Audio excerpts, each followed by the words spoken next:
আজকে সারাদিন ধরে আমাদের এখানে কিন্তু প্রচুর বৃষ্টি হচ্ছে। আর এরকম ঠান্ডা ওয়েদারে এক কাপ গরম চা অথবা গরম কফি খেতে কার না ভালো লাগে। আসসালামু আলাইকুম এভরিওয়ান, নাই মমস কিচেনে আপনাদের সবাইকে জানাই স্বাগতম। আজকের পর্বে আমি আপনাদের সাথে শেয়ার করব রেস্টুরেন্ট স্টাইলে ক্রিমি ক্যাপাচিনো কফি।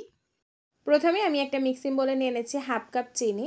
এরপর আমি এখানে দিয়ে দিচ্ছি 2 টেবিল চামচ ইনস্ট্যান্ট কফি। দিয়ে দিচ্ছি আমি এখানে 2 টেবিল চামচ পরিমাণ গরম পানি।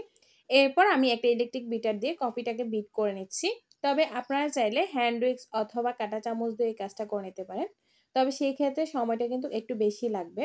মজাদার কোনো কিছু খেতে গেলে একটু তো কষ্ট করাই লাগে। আমি বিটাটাকে মিডিয়াম স্পিডে রেখে এটাকে বিট করে নিচ্ছি প্রায় 2.5 থেকে 3 মিনিটের মতো। তবে আপনারা যদি হ্যান্ড উইক্স অথবা কাঁটা চামচ দিয়ে করেন সেক্ষেত্রে আপনাদের সময় লাগতে পারে 10 থেকে 15 মিনিট বা এর থেকেও বেশি লাগতে পারে। কফিটাকে ঠিক আমি এরকম থিকনেসে বিট করে নিয়েছি। এরপর আমি এটাকে একটা সাইডে রেখে দিচ্ছি।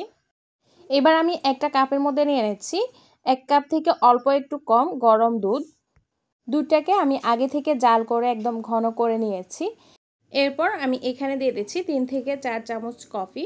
আমি এখানে এক্সট্রা কোনো চিনি দিচ্ছি না, যেহেতু আমি চিনিটা আগে দিয়েছি। তবে আপনারা চাইলে আপনাদের স্বাদ মতো আরও কিছুটা চিনি এখানে অ্যাড করে নিতে পারেন।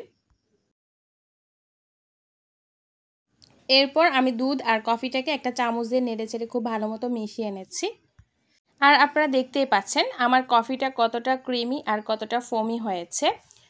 কফিটাকে ডেকোরেশন করার জন্য আপনারা চাইলে উপর দিয়ে কিছুটা কোকো পাউডার অথবা ইনস্ট্যান্ট কফি দিয়ে দিতে পারেন। তো দেখতেই তো পেলেন খুবই সহজভাবে রেস্টুরেন্ট স্টাইলে ক্যাপাচিনো আমি ঘরে তৈরি করে নিয়েছি। আশা করছি আমার আজকের রেসিপিটি আপনাদের কাছে ভালো লেগেছে।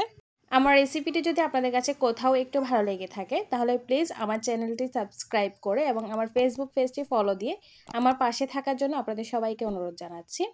আর কথা না বাড়িয়ে বিদায় নিচ্ছি আজকের মতো। ভালো থাকবেন সবাই। আসসালামু আলাইকুম।